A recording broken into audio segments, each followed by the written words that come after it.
pessoal, meu nome é Ana Camargo. Aqui no canal eu falo sobre astrologia védica, a Jyotish, e também sobre a Ayurveda. Se vocês gostam desse conteúdo, inscrevam-se no canal. No meu site também tem um e-book que eu fiz, alguns artigos sobre esses temas, e vocês podem baixar gratuitamente também. Vamos lá. Hoje a gente vai iniciar então a nossa lista do Lua. Muitas pessoas implicam bastante comigo por eu usar esse artigo masculino para falar da Lua, porque aqui no Ocidente, o nome Lua geralmente está relacionado a mulher, figuras femininas. Porém, na mitologia védica, Lua ele é retratado numa figura masculina. Então, muitas vezes, quando eu estou falando do Lua, eu estou lembrando dessa mitologia. E claro que ele é um personagem masculino que apresenta uma feminilidade muito alta, muito grande.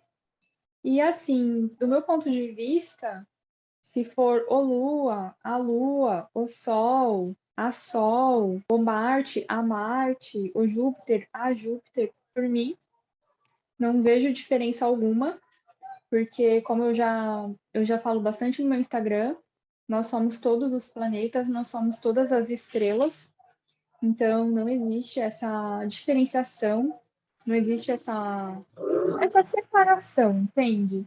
Mas, claro, às vezes incomoda um pouco o fato de terminar com A, no nome da Lua, e ter que ter essa conexão com a Lua. Então, peço desculpa aí para quem não gostar, mas de vez em quando eu falo a Lua, de vez em quando eu falo o Lua. O Lua, aqui pra gente, ele é um graha, que também significaria planeta. Então, aqui eu estou falando sobre mitologia, eu estou falando sobre Jyotish, que é astrologia, eu não estou falando sobre ciência. Por isso que às vezes eu posso falar que ela é um planeta, um graha. E então vamos lá. O Lua, ele representa a nossa mente. É como se fosse o rei da noite. Ou, se vocês preferirem, a rainha da noite. Vamos pensar um pouco o que acontece à noite. Escurece, o sol vai embora, a nossa visão ela é um pouco dificultada por essa escuridão, então tudo fica mais oculto e por isso que a Lua é conectada com o ocultismo, com aquilo que está oculto. Por isso que tem muito essa conexão de Lua com ocultismo, magia, encantamento, porque é tudo ligado a aquilo que a gente não vê, mas sente. Porque ainda que a gente não tenha a luz solar, a gente ainda consegue ver um pouco. Então a gente mais sente do que vê. A mente é a lua. E onde está concentrada a mente? Onde está o nosso maior computador da mente? Na cabeça, certo? Embora a gente sinta, por toda a extensão do nosso corpo, a sensibilidade, a consciência corporal, esses cabos, eles estão todos conectados na nossa mente, no nosso cérebro. Então, eu acho muito interessante porque a nossa cabeça, o crânio dela, é todo fechadinho. Ou seja, a nossa lua, que é significador de ocultismo, mente, também está oculta, está protegida. O que acontece, né? A gente tem a lua minguante e a lua crescente. A lua cheia e a lua nova, embora sejam consideradas fases, pensa, a lua ela vai crescendo, crescendo, crescendo, crescendo, crescendo, até ficar toda cheia, né? O auge da crescente. E aí ela fica algum período mínimo ali, completamente cheia, e depois ela já começa a entrar em retrocesso, né? Tipo, a perder a sua iluminação. Ela começa a ficar mais escura. Ela começa a entrar na fase de lua minguante. Ela vai decrescendo o seu brilho, né? E quando a gente analisa um mapa, depois do nakshatra do ascendente, o nakshatra da lua, a posição da lua, os aspectos que essa lua está tomando, é o principal. Porque a mente é essencial na nossa vida, certo? Quando a nossa mente ela está abalada, outras áreas da nossa vida são profundamente afetadas. Então, por exemplo, uma pessoa que está feliz, alegre, elas têm um comportamento diferente em todas as áreas da sua vida, diferente de uma pessoa que está muito triste, com a mente perturbada, nervosa, irritada, certo? E essa reverberação, ela vai para toda a vida da pessoa. Então, por isso que Lua é um dos grahas que a gente deve ter muita consciência, muita luz na hora que a gente está estudando o mapa védico. Lua é conectado a Krishna, e uma coisa que eu vou começar a falar agora é que muitas vezes eu vejo a lua associada à mãe, à figura maternal, aquela que nutre, que cuida com carinho do bebê, certo? Porém, a lua, ela tem grande conexão com luxúria, com assuntos ligados à nossa sexualidade, os nossos desejos. É bastante interessante, assim, porque, embora seja um planeta satírico, e ela tem toda essa questão de purificação, cristão, ela é um planeta que fala muito sobre os nossos desejos. Desejos que nem sempre a gente expõe. Então, são desejos ocultos e são quereres que ficam ali querendo ser realizados. É interessante, né? Porque essa visão da mãe, também, se a gente for ver, analisar, existem mães e mães. Não existe um tipo de mãe única que é modelo e todas as outras mães são iguais a ela. O que dá para analisar é o seguinte: quando a lua está boa, quando ela está nessa fase de crescimento, a mãe ela tem mais probabilidade, claro, depende de todo o mapa inteiro ali para ser analisado, mas a mãe ela tende a nutrir os seus filhos, a cuidar deles, alimentá-los, né? Às vezes a mãe deixa de comer para dar para um filho, é aquela leoa mesmo. Porém, quando a lua ela está na fase minguante ou recebendo um aspecto muito ruim, conjunto com um planeta muito ruim e tal, pode ser que a mãe ela não consiga ter esse tipo de atitude. E é por isso que muitas vezes a gente vê casos de mães que são violentas, que cometem uma série de crimes contra os seus filhos.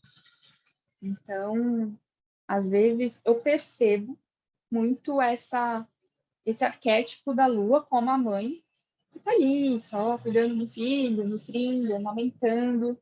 E não é bem assim, certo? A lua ela está conectada aos líquidos corporais, aos líquidos da terra, mar, rios, oceano, e a capacidade dos líquidos é em reter elementos sólidos, diluindo. E a lua ela tem essa função, do ponto de vista da espiritualidade, de diluir os nossos karmas, de reter os nossos karmas. Então, enquanto o sol ele purifica, queima toda aquela matéria, todo aquele karma, a lua ela dilui e é muito mais fácil a purificação dos karmas solares do que dos karmas lunares.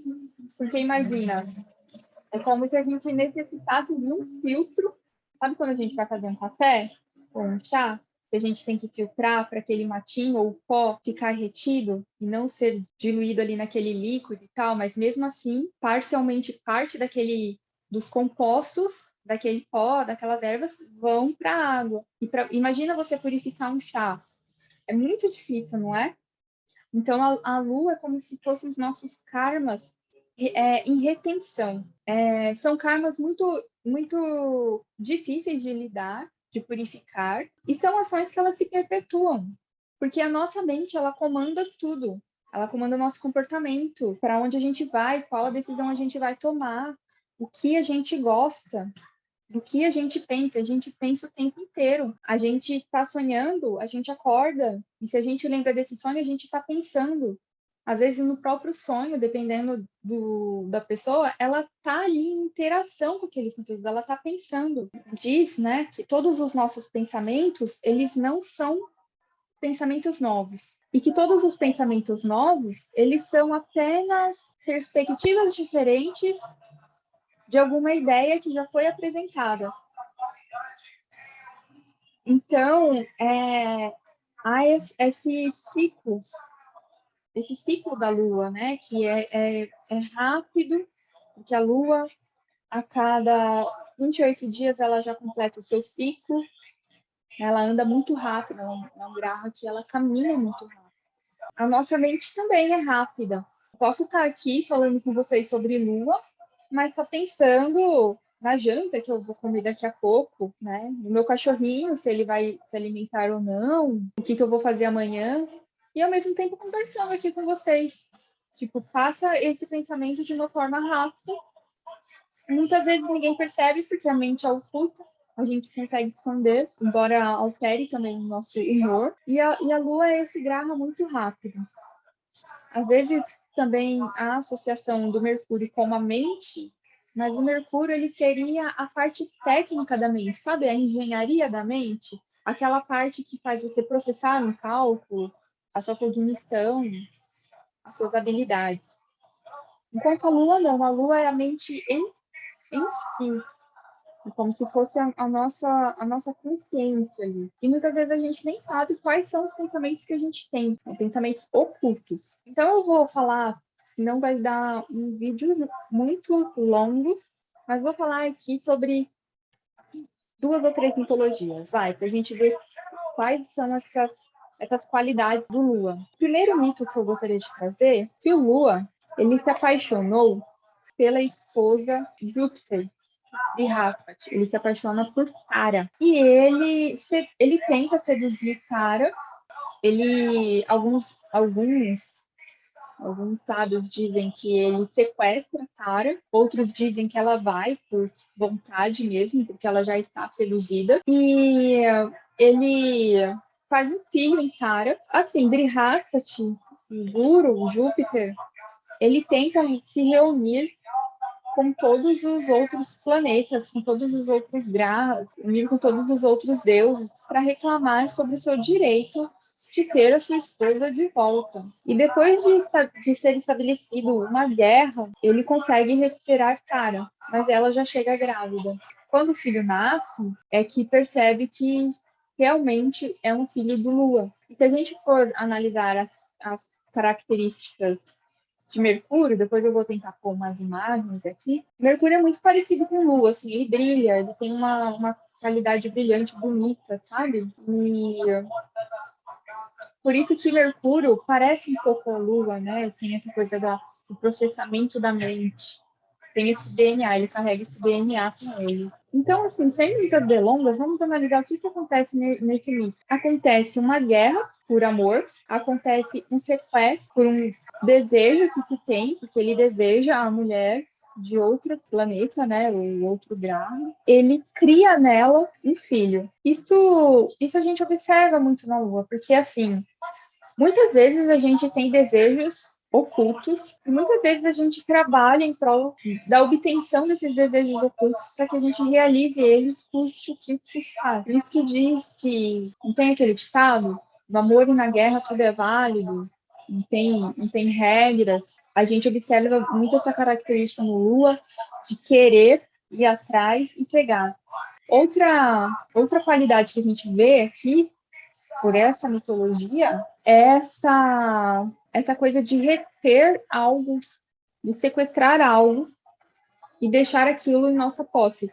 Tipo, sabe um pensamento obsessivo que não sai da sua cabeça? Pode ser o crush, pode ser algo que você queira muito e fica toda hora ali na sua mente, meio que aprisionado, vira um pensamento meio que obsessivo. Pode ser até uma música que não sai da sua cabeça, que você queria muito que saísse da sua cabeça, mas não sai. Então a mente, ela tem essa capacidade de aprisionar as coisas, principalmente as coisas que ela deseja, ou que ela tem algum vínculo afetivo, ou que ela queira. Tudo que a gente aprisiona na nossa mente se reverbera no nosso corpo, principalmente do ponto de vista assim ayurvédico, se a gente for estudar, ele se reverbera. Por isso que quando ele aprisiona Tara, a esposa do Brihaspati, ele cria um filho nela, né?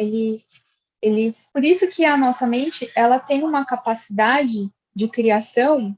Não estou dizendo assim, nossa, pense e materialize as coisas. Não, isso eu sou até meio contra a esse tipo de ideia, mas todas as nossas criações, elas se iniciam pela mente. Então, quando a gente quer algo, quando a gente quer pintar algo, a gente começa por um pensamento e aquilo vai se tecendo até que crie. Eu falei um pouco sobre essa mitologia, né? Alguns pontos. Um outro mito da Lua é que, assim, diz que antigamente Lua, ele não ficava crescendo e decrescendo. Isso aconteceu porque o Lua, ele, ele tinha esse tipo de comportamento, né, de roubar esposas, de tarar as mulheres. Alguns estudiosos acreditam, inclusive, que havia sexo forçado. Eu acredito que essa qualidade tão violenta se referia a uma lua prejudicada, a uma mente não saudável, a uma mente ruim, agressiva. Então, assim, ele tinha esse tipo de comportamento, os deuses eles decidiram que não dava mais para isso acontecer, e eles chegaram a um consenso de que para isso parar de acontecer, ele precisaria de ter muitas mulheres, muitas mesmo, porque assim ele revezava entre elas e parava de querer todas as outras. Então ele casa com as 27 filhas de Daksha. E, bom, vamos lá. Então ele casou com as 27 filhas de Daksha. E ele tinha que revezar entre elas, certo? Porque se você casa com 27 mulheres, você precisa passar um dia, pelo menos, na casa de cada uma. E ele tinha uma preferida, que era a Rohini. E ele queria ficar o dia inteiro na casa de Rohini, porque Rohini, ela era muito bela, a sua casa era muito bonita, muito arrumada, ela sempre tinha comida, doces na casa dela, ela era muito sedutora, ela era muito bela, e ele queria ficar lá por muito mais tempo. Só que acontece o seguinte, que as outras sentiam muita falta dele, né? Principalmente a irmã oposta a Rohini, de Eshta, sentiam falta dele, né? E elas então resolveram fazer uma reclamação ao seu pai, né? E falaram, pai, olha, ele tem uma preferida, ele fica só na casa de Rohini, ele não dá conta, então a gente vai ter um marido assim, nessas condições, não é justo. Então, de tanta reclamação que chegava do Lua, tanta reclamação, já tinha casado com 27 esposas para ver se dava um jeito, pacificava um pouco ele, e nada dava certo, né? E aí casa com 27, mesmo quem não dá conta. Ele decidiu, então, matar o Lua.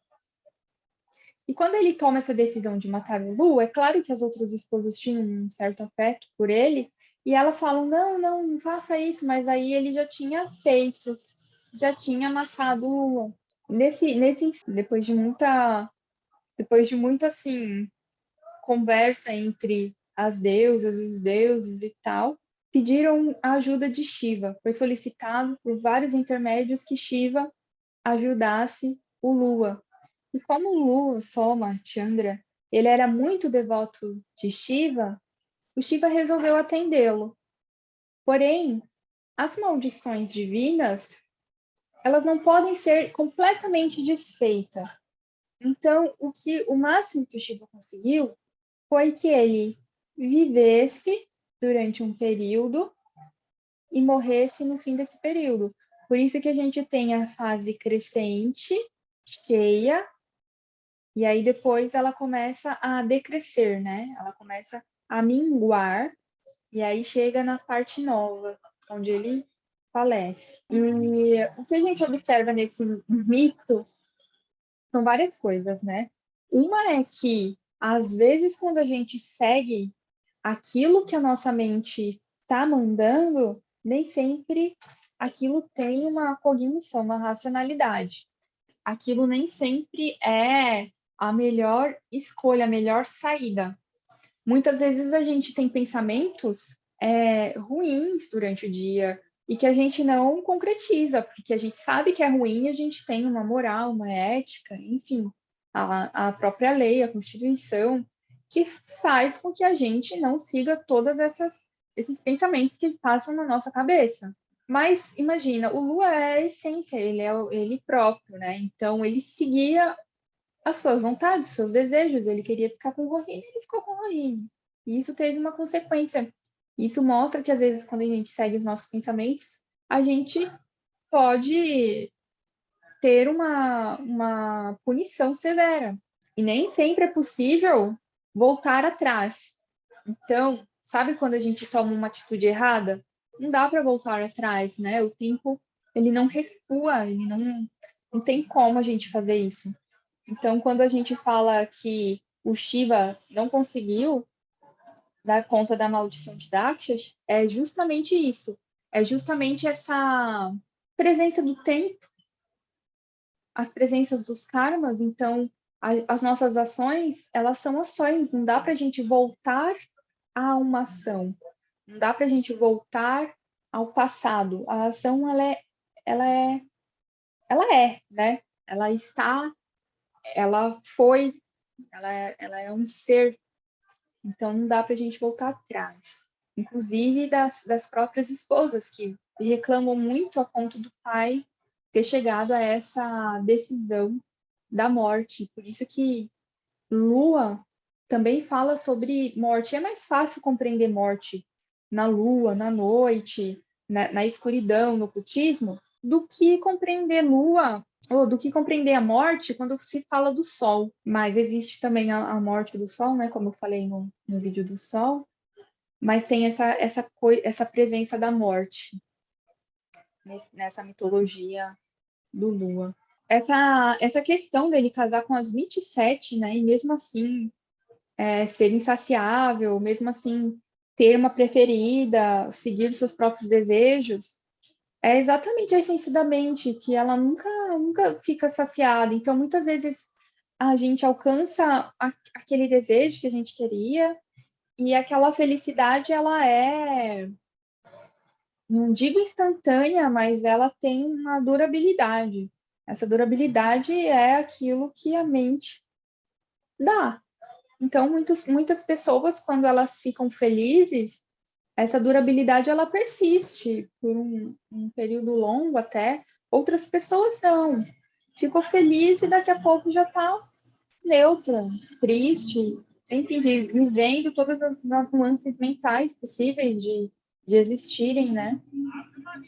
E por causa disso que a mente não adianta muitas vezes a gente pensar, eu vou fazer isso porque aí eu vou parar de pensar. Ah, vou mandar uma mensagem porque aí depois eu vou parar de pensar.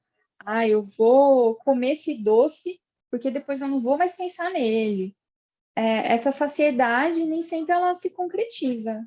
Então, assim, falando um pouco, né, sobre esses dois mitologias, vou falar sobre alguns significados, então, da Lua, né? A Lua representa todos os nossos líquidos corporais, seja a lágrima, seja os líquidos sexuais, saliva, o líquido dos olhos, os fluidos do nosso corpo. Ela tem esse, como que fala? Essa influência sobre os líquidos do planeta Terra, que são as marés altas, marés baixas. Ela é significador de mulher, figuras femininas, nutrição, doce.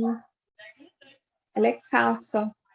Ela é cafa e diferente de chucra, ela é um cafa de água, né? Porque cafa é água e terra. Então, a parte de terra que a gente vê quando a gente está falando do Lua são esses compostos diluídos. O que mais? Lua é a parte esquerda, é o nosso olho esquerdo, enquanto o Sol é o nosso olho direito, a Lua é o nosso olho esquerdo. E embora o Lua, Chandra, Soma, se apresente como um homem, vocês podem observar que sempre tem uma figura feminina e esse amor dele por figuras femininas, então ele ama muito, né? Ele ama demais as mulheres e por isso que ele traz toda essa essência feminina, porque para você gostar tanto, tanto, tanto de mulher, você tem que ter essa capacidade de se colocar no lugar do outro. Então, ele entende muito de mulheres, né? Embora ele siga sua mente e faça aquilo que ele queira. E nem sempre seja consensual. E a gente pode observar, né? Uma lua boa, eu já falei sobre essa parte de ser uma lua crescente, cheia, né? E uma lua ruim, uma lua minguante, nova. Mas aí você observa, tipo assim, a lua, embora ela seja oculta, a gente observa muito no humor da pessoa. Então, às vezes a pessoa, ela tem uma mente mais inquieta, uma mente que pensa demais, que se julga demais. Às vezes a pessoa tem uma mente mais depressiva, uma mente triste. Então, assim, esse humor, ele é sabido, né? Tipo, embora seja oculto, os nossos pensamentos sejam ocultos, a gente transparece muito esse humor. É praticamente instantâneo. Como eu falei, a lua é mais composta por água e por isso ela busca esses compostos para serem diluídos na água. E os nakshatras dela são sempre de terra, que são Rasta, Charavana e Rohini. O escritório dela é em Câncer. Eu gosto do signo de Câncer para trabalhar. E Aquário simula Câncer. Então, quando a Lua está em Aquário, ela se comporta da mesma forma. Ela fica como se estivesse trabalhando, exercendo ali as suas qualidades, né? Ela se exalta em Touro, por isso que ela gosta muito de Rohini, que é um nakshatra de Touro. E no signo de Escorpião, ela fica mais chateada, que é o oposto a Touro, principalmente ali em nakshatras de Esta, eu observo mais. Porém, não dá para analisar a Lua apenas por essas perspectivas. A gente tem que observar também os aspectos, as conjunções. A Lua é um luminar, então ela gosta de brilhar. Então, quando ela está conjunta com os nodos lunares, Rahu, Ketu, Rahu até que ele deixa a mente mais pensando muito sem parar. Já Ketu, ele corta muito todos os doces que aquela pessoa teria acesso, sabe? Então, muitas vezes ele meio que restringe os desejos. Deixa eu ver o que mais. Depois eu faço mais vídeos falando sobre essas, essas qualidades mais assim, que não sejam, que tem a ver com outros planetas, com signos, etc. Mas uma coisa interessante é que, embora exista debilitação da Lua, ela gosta de todos os signos, assim. Então, onde quer que ela esteja, ela vai fazer com que a mente atue, pense sobre aqueles temas ali daquele nakshatra, daquela mitologia, daquele signo.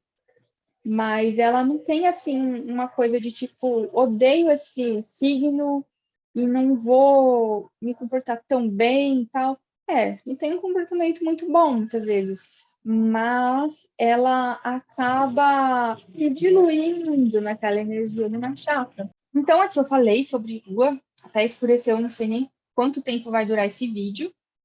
E aí depois eu vou fazer os vídeos da lua passando sobre as casas. Se você gosta do conteúdo, inscreva-se no canal, compartilhe com os amigos, acompanhe os vídeos, ativem o sininho. E depois eu vou fazer outros vídeos também sobre previsões, sobre os trânsitos de 2022. Vão acompanhando, tá bom? Agradeço quem está comentando, curtindo. Um beijão e vê se vocês se cuidem, hein?